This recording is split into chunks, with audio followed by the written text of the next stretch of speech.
नमस्कार, ESPN 9 news आप देख रहे हैं।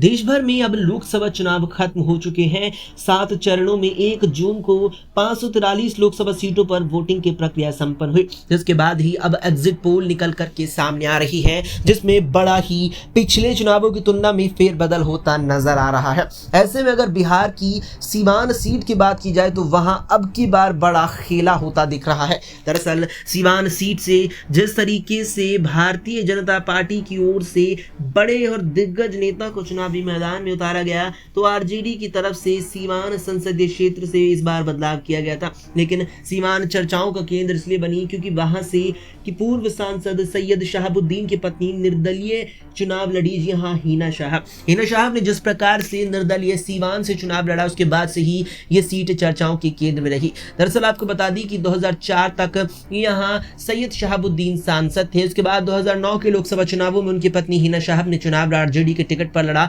लेकिन उन्हें हार का सामना करना पड़ा। इसके बाद 2014 है और 2019 में भी लालू यादव ने हिना को टिकट दिया, लेकिन तीनों बार ही हिना सीवान लोकसभा सीट पर हुए चुनावों में हार गए। लेकिन अब की बार कड़ा फैसला लेते हुए लालू यादव ने सीवान लोकसभा सीट से हिना साहब को टिकट नहीं दिया, जिसके बाद हिना साहब ने आरजेडी छोड़ते हुए निर्दलीय चुनाव लड़ा। और अब जाकर के जो एग्जिट पोल सीवान संसदीय क्षेत्र का सामने आ रहा है, उसमें हिना साहब भारी मतों के अंतर से हारती हुई नजर आ रही है। जी हाँ, सीवान सीट पर आरजेडी प्रचंड बहुमत लाते हुए यहां सीट जीतती नजर आ रही है। अब देखना होगा कि सीवान सीट पर जो एग्जिट पोल निकलकर सामने आए हैं, क्या वे एग्जिट पोल वाकई में सच होते हैं या फिर इन एग्जिट पोल में भी यहां जो बात कही गई है वो कुछ हद तक विपरीत हो जाएगी और यहां हिना साहब जीतने में कामयाब रहेगी। लेकिन जो एग्जिट पोल अब निकल सामने आए हैं सीवान सीट के, वहां से हिना साहब भारी मतों के अंतर से हार का सामना कर रही है। अब देखना होगा कि इसको लेकर